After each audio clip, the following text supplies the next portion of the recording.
Hey Lexington friends, it's Mrs. Ahrens, and I really miss seeing all your faces at school every day, especially because this week was supposed to be the skating unit, which I'm bummed about, but I hope you are all staying active and hopefully we'll be able to do that again in the fall, and I can't wait to see all of you then. Today's book is called The Day the Crayons Quit, and actually Mrs. Long gave me this book for my son Bodie, and I know some of you have read it in her class, so it might be a little familiar.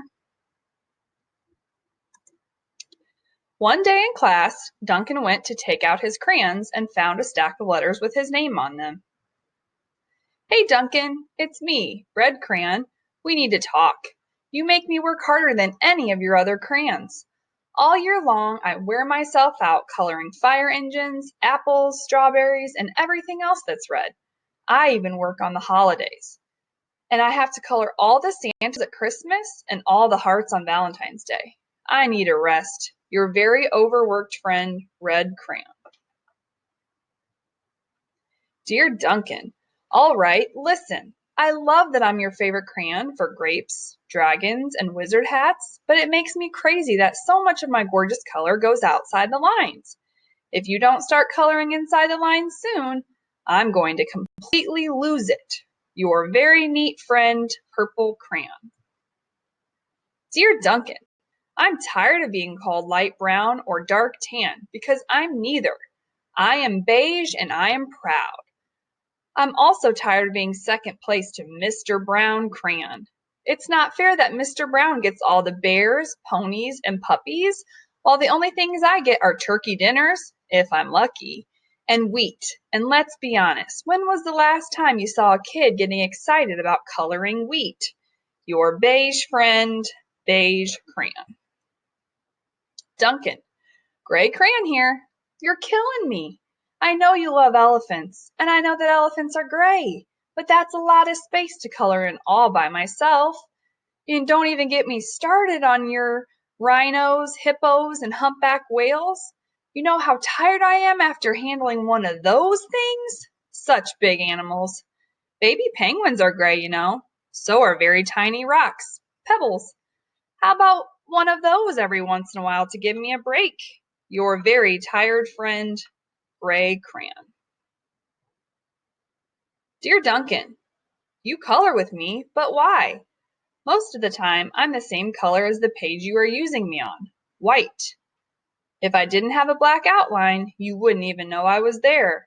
I'm not even in the rainbow. I'm only used to color snow or to fill in the empty space between other things. And it leaves me feeling, well, empty. We need to talk. Your empty friend, White Crayon. Hi, Duncan. I hate being used to draw the outline of things that are colored in by every other color, all of which think they are brighter than me. It's not fair when you use me to draw a nice beach ball and then fill in the colors of the ball with all the other crayons. How about a black beach ball sometimes? Is that too much to ask?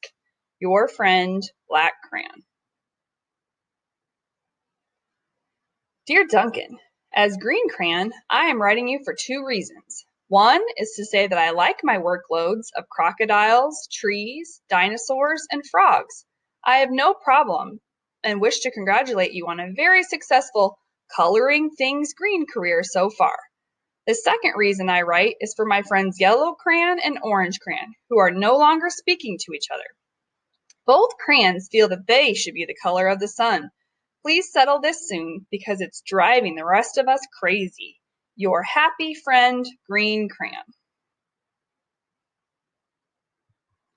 Dear Duncan, Yellow Crayon here.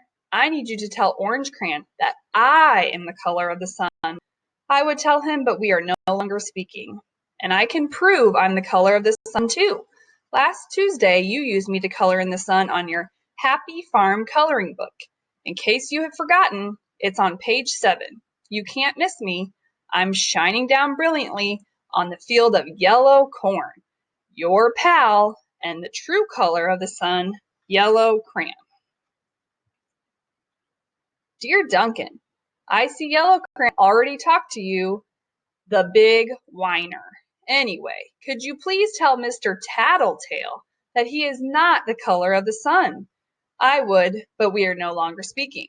We both know I am clearly the color of the sun because on Thursday you used me to color the sun on both the Monkey Island and the Meet the Zookeeper pages in your Day at the Zoo coloring book.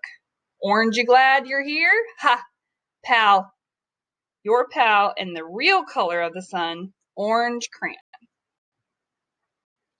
Dear Duncan, it has been great being your favorite color this past year and the year before. And the year before that, I have really enjoyed all those oceans, lakes, rivers, raindrops, rain clouds, and clear skies. But the bad news is I am so short and stubby, I can't even see over the railing of the crayon box anymore. I need a break. Your very stubby friend, Blue Crayon. Duncan. Okay, listen here, kid. You have not used me once in the past year. It's because you think I'm a girl's color, isn't it? Speaking of which, please tell your little sister I said thank you for using me to color in her Little Princess coloring book. I think she did a fabulous job of staying inside the lines.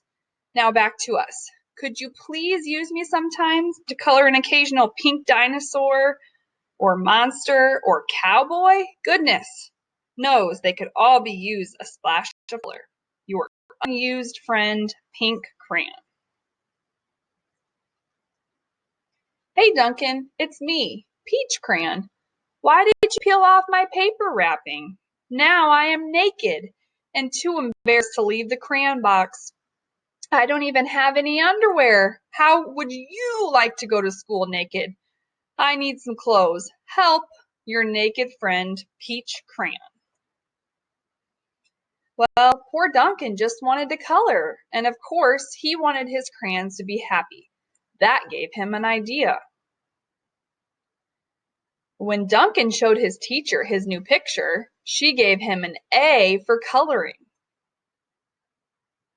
and an A+ for creativity. Thanks, boys and girls. I hope you enjoyed this story today, and I can't wait to see you soon.